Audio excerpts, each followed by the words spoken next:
Hey guys, welcome back to the channel. I was watching YouTube yesterday and I saw that Karen from My Colorful Country Life is doing a hobbies tag. And I think it had something to do with a conversation with her subscribers. And she came up with 10 questions about hobbies that may or may not be related to coloring. So I decided to give that one a try because I do a lot of hobbies and they do come in spurts. Like I'll do something for a while and then move on to something else when I get bored. But the first question is, what was your first creative hobby as an adult? Now, this one was kind of a rough question because I have such a bad memory. I don't really know, but I know I did drawing like from when I was a child and I brought that into adulthood.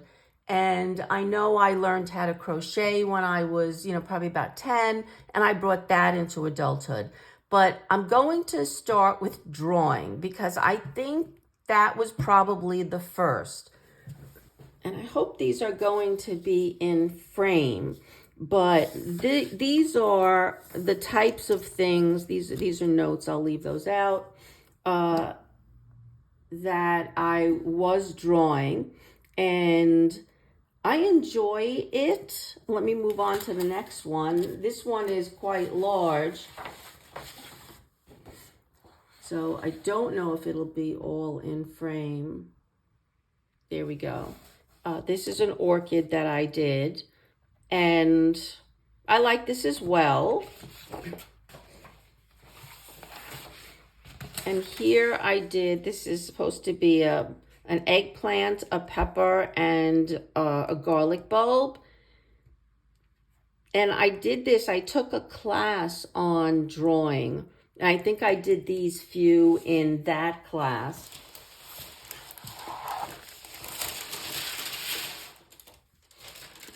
As well as this one. I really like this one. Drawing is a tough question for me, yeah. I think I was often told that I was not good enough to do this as a living. Like I kind of wanted to go to an art school and that just didn't go over well. So I think that because of that, I'm extremely critical of my drawings. So it's sort of like that tortured artist thing, and I don't like that feeling. So I don't draw very often. If I'm going to be so critical about it, I don't want to do it because it's just too negative. So that's why that's not really a hobby that I tend to reach for that often. Question number 2 is, what hobbies did you fall in love with the most or last the longest before you discovered your love of coloring? So that would be watercolor. Let me just get behind me and pick out a couple. Okay, this is one of my favorites. I've just purchased a frame and I'm probably going to frame this one. This is matted with this brown. But I don't care so much about the background. I just really like the way the tree came out. I thought it was fairly realistic, so I really enjoyed doing this painting.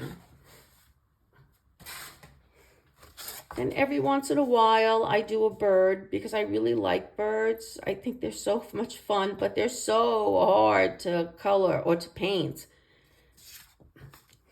This was a simple landscape that I did. I do like the rocks. I don't love doing landscapes. It's not my thing.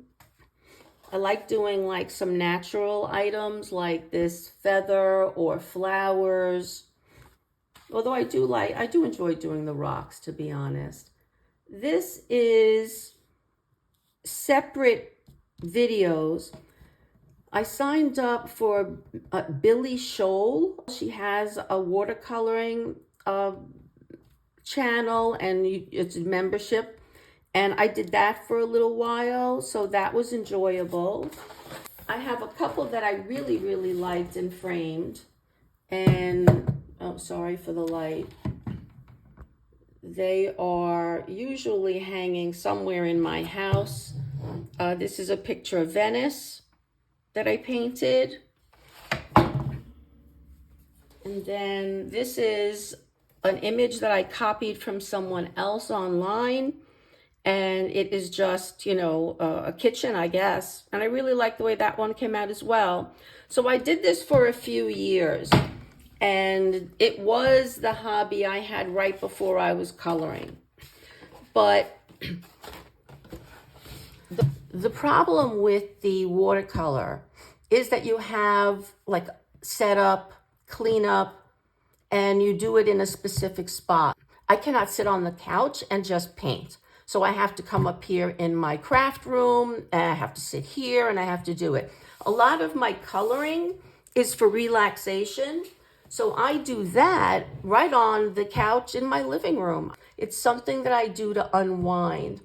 Watercolor was not. So then I saw something on YouTube, Joanna Basford book, I think it was, and I went out and purchased it and just absolutely fell in love. And I do find it extremely soothing. I am trying to bring my watercolors a lot into base on a coloring book, but it's very different because the paper is very different. So I'm pretty much learning it all over again in non-watercolor paper. So, okay, so the other hobby that I'd fallen in love with and lasted the longest was scrapbooking. I started this probably when my son was about 3, like 2 or 3, and it lasted until he went to college. So I'm going to show you a couple of pages that I did very early on. And let me tilt that. Yeah, that's kind of annoying. Sorry about the glare, guys. I print them, sometimes small, sometimes really large. Sometimes I would write him like, little mommy love notes. Other times I would use lyrics to songs to kind of capture the feeling of what I felt at that time.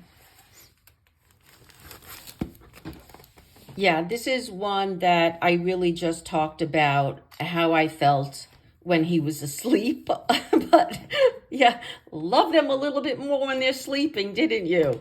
But anyway, joking aside, I really loved these pictures. Another thing that I really liked, in addition to doing all these embellishments and, cutting papers and everything that was creative about it, I loved the memories. And like in this one, he's about 3 here. And like these were the favorite things he would say constantly, like mommy come, uppy, uppy, because he still wanted to be picked up. Things were his, I'm bigger, we'll do this. And it was really weird when he had to explain something, like a process, like things he was doing, he would just say like chugga chugga chugga like that. And these are all things that I may or may not remember. And certainly like when he's older, he'd probably show this to his kids, kind of thing. It would be really fun to go back and look at and remember. And, he may never remember those things, but I really liked capturing his history. And like I said, I did this a long time. I really loved doing it. It's just once he went to college, it didn't really make sense anymore because he was doing so much without us. I mean, he lived on campus and yeah, how could I scrapbook things I wasn't involved in? So right now, all I do is occasionally I do a travel page. So I have a whole travel book, and that's the best I can do is capture our trips as a family. So I'm going to keep a history of that as well. So that was question number 2. And let me put this away and then I'll move on to question number 3. Question number 3. Have any of your past hobbies helped develop your coloring style today? And I'm going to bring back 2 things. And number one is watercolor. Watercolor taught me a lot about color theory, blending, and layering. And that really taught me a lot in how to develop my colored pencil, how to add depth to it. Then, like I said, I took a class on, I don't know what it was called, like natural elements. So we started working with some colored pencil. So that kind of helped me as well. The drawing really helped me to understand an image, and the watercolor helped me develop my ability to add some interest to my coloring. So that is question number 3. Question number 4 is, which of your past hobbies do I enjoy today? And the hobby that I like the most, that comes back and forth constantly, is knitting. I have shown this shawl, I think at the end of 2024, there was some kind of similar question in one of the tags. So if you've seen that video, you've seen this shawl. But I really do enjoy knitting on and off. I do like crochet as well. It's just that I like the actual act of crocheting more than I like what it looks like at the end. Knitting is a bit harder for me, but I really love the results. Like when I do something right, I really love the way it is. So knitting would be the hobby that I enjoy the most still today. The next question, question number 5, is, do you ever blend your hobbies together? Have you used embellishments, washi tapes, paper in my coloring books? And yes, I have. I think it's Color and Collage with M's, had me realize that I could bring in a lot of my scrapbooking paper, of which I still have a lot.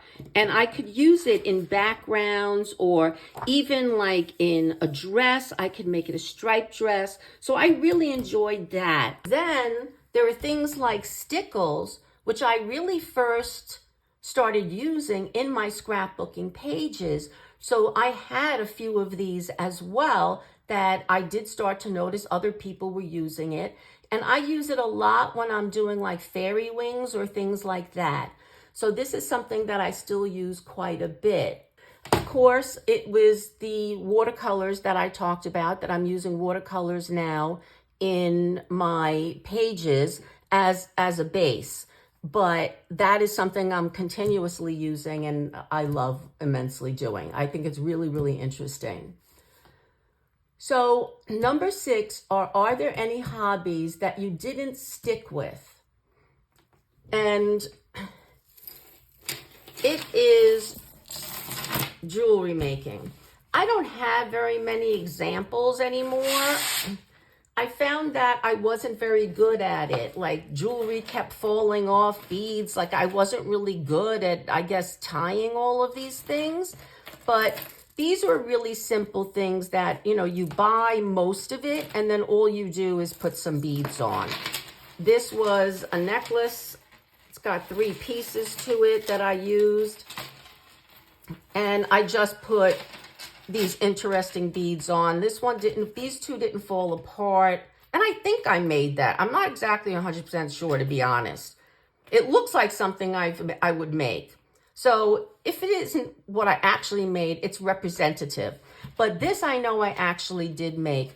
And I did this a lot when I went to Turkey to visit my in-laws. My sister-in-law really liked it. I liked doing it with her. We would just sit and chat. But it isn't anything that I really, really love doing and wanted to do a lot at home. I did buy stuff and found that I wasn't really working on it when I got home.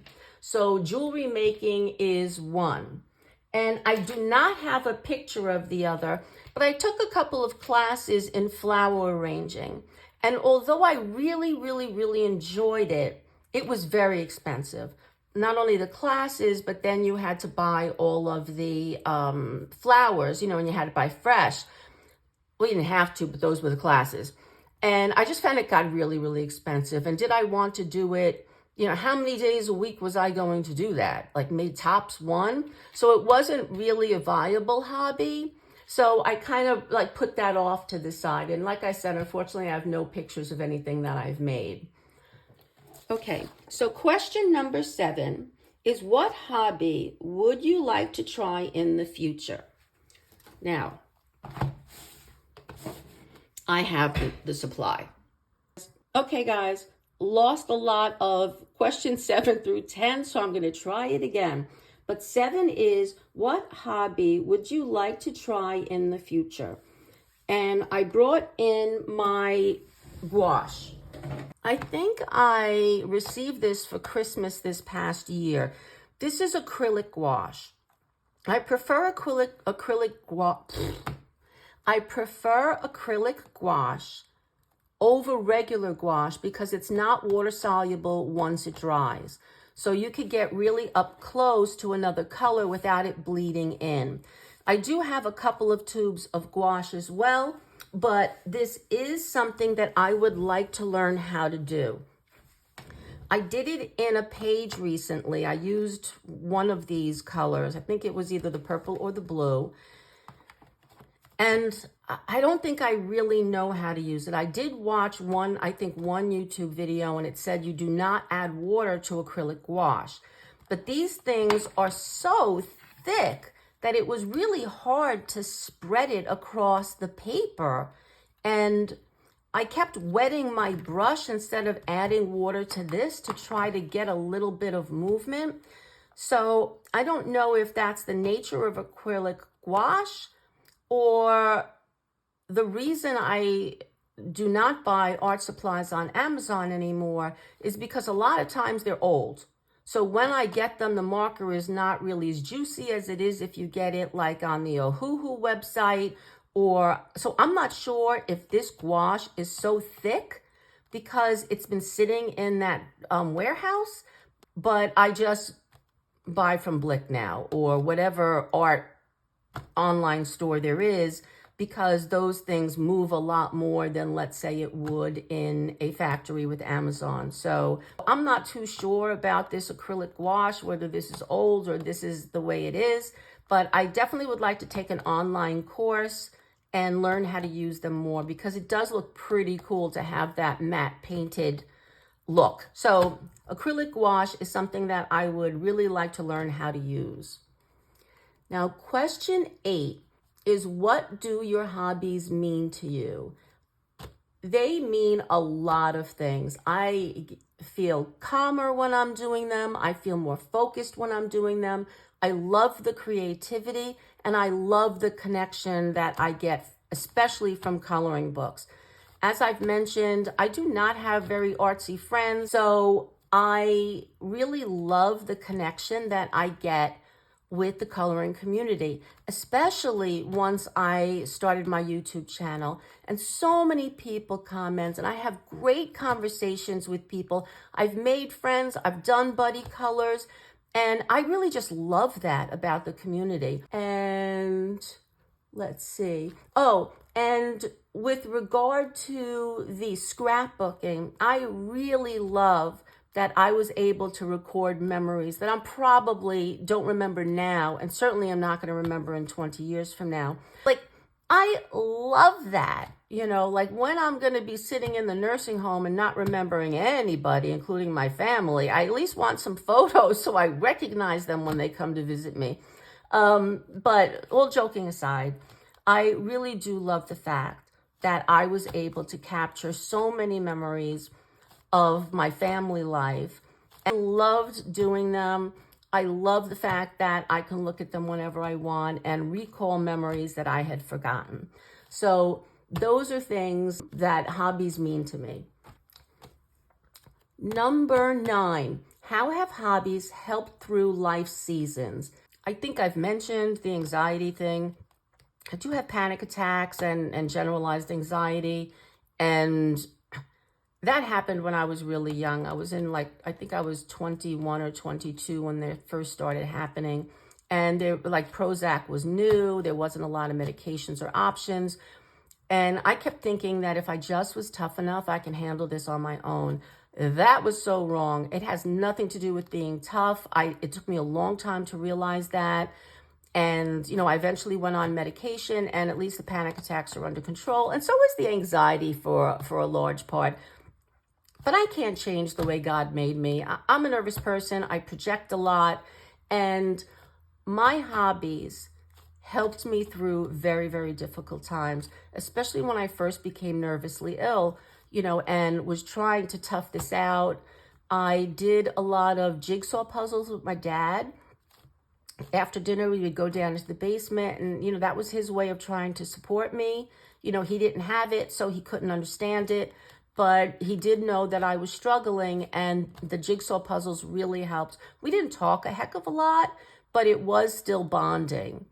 The coloring, even to this day, if I'm projecting and feeling nervous about something, I could just color and forget about it.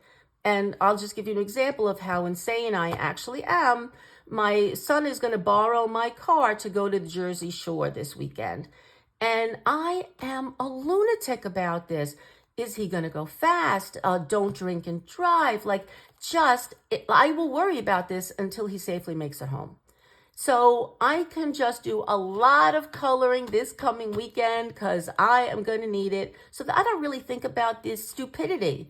I trust my son to some degree. I know he's not going to drink and drive, but there are other people on the road. So yeah, I know it's stupid, guys, and I shouldn't, worry about things that haven't happened. It's certainly not changing what may happen. It's only changing that I'm not enjoying today. And, that's a quotation that I've seen on Instagram a million times and really does hit home about what anxiety is like. So that the jigsaw puzzles, the drawing, the coloring has helped me through some very, very difficult times. Most recently, my parents died 10 days apart, and it was very traumatizing to lose them both at once. So I used coloring a lot to help me through my grief. And that was amazing. It really was a challenge to lose both of them at the same time. And I am beyond grateful that I am a hobby person, that those things help me through good times and bad times. I do it just to have fun. It's not through a difficult time. I just love doing it. Love sitting on that couch. Really get a lot of joy from, a color combination.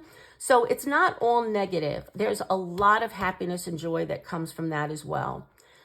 Now, the last question, question number 10, is can you show or describe a favorite past project from another hobby? And I think I've already done that. Certainly the shawl for knitting was a great example of something that came out well, and I love it. All of my scrapbooking pages mean so much to me.